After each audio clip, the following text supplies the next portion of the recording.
पे सुदामा गरीब आ गया है, के दर पे सुदामा गरीब आ गया है। भटकते भटकते न जाने कहाँ से, भटकते भटकते न जाने कहाँ से तुम्हारा गरीब आ गया।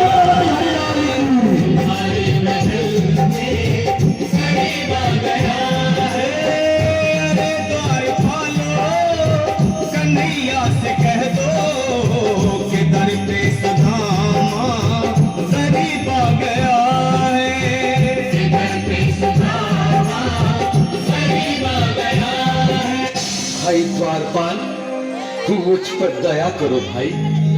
बस तुम जाकर कन्हैया को ये बता दो कि उनका बाल सखा सुदामा मिलने आया है।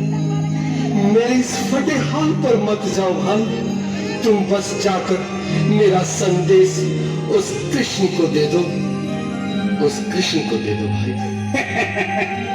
क्या हंसी ठट्टा करने को हम ही मिले हैं?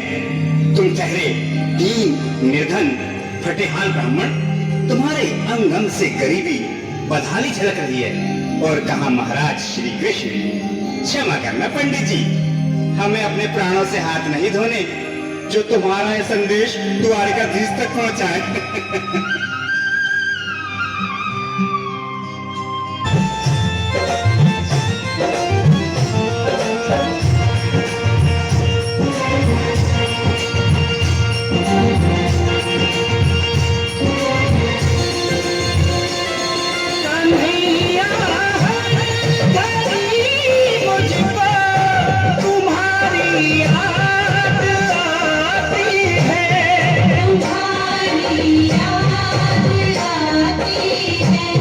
मुझे मोहन रुलाती है, तुम्हारी याद आती है।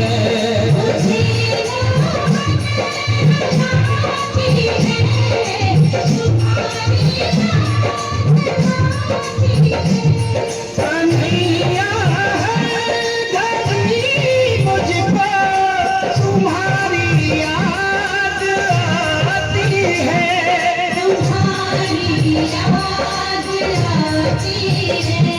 मुझे मोहन रुलाती है, तुम्हारी याद आती है। दोनों हाथ उठाकर एक ही बेटी आ जाए।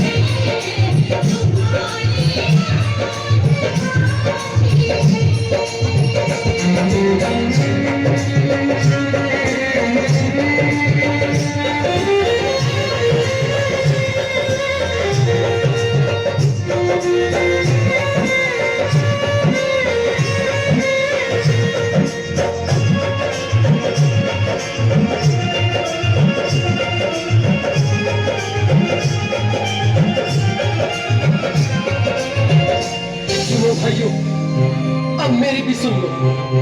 जब तक मेरा संदेश उस द्वारकाधीश तक नहीं पहुंचाती, तब तक मैं यहीं बैठा हूं, चाहे मेरे भूत प्यास से प्राण ही क्यों न चले जाए।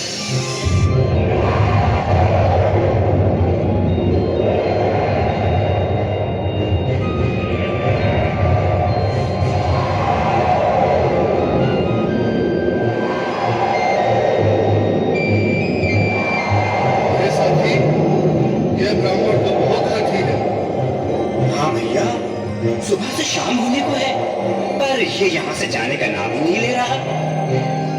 अरे देखो तो सही, इसकी देह कैसे कांप रही है। लगता है जैसे प्राण हीरों पर अटके हैं। भगवान न करे अगर ब्राह्मण ने यही प्राण त्याग दिए तो, और अगर ये सच में द्वारिकाधीश का मित्र हो तो क्या होगा भैया? सही कहते हो, अगर ब्राह्मण हत्या का पाप लग गया तो पीढ़ियां नरक भोगेंगी। अगर महाराज का मित्र हुआ तो मृत्यु दंड का भय है। अपनी आने वाली पीढ़ियों को नरक में डालने से तो ये संदेश पहुंचाना ही ज्यादा अच्छा है। क्यों ना महाराज का संदेश पहुंचा दें? ऐसे करो, तुम जाओ बिटिया। तुम जाओ भैया, तुम उम्र में बड़े ठहरे, मेरी बात तो समझो, तुम ही जाओ। देखो भाई, मैं ठहरा बाल बच्चेदार परिवार वाला, मेरे बूढ़े माँ बाप हैं, तुम ठहरे कुंवारे अकेले। अच्छा, मैं ही जाता हूँ। परी के चेहरे पर मुस्कान है, लगता है जरूर कोई नई लीला रचने वाले हैं। द्वारकाधीश की जय हो। कहो द्वारपाल, इस समय कैसे आना हुआ?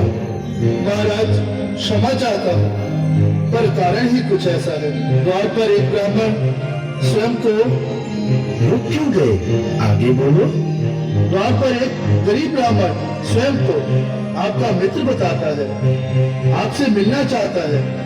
अपना नाम सुदामा बताता है। सुदामा? क्या कहा? सुदामा? मेरा बाल सखा सुदामा? मेरे बचपन का मित्र सुदामा? सुदामा, मेरा मित्र सुदामा। सुदामा, चलो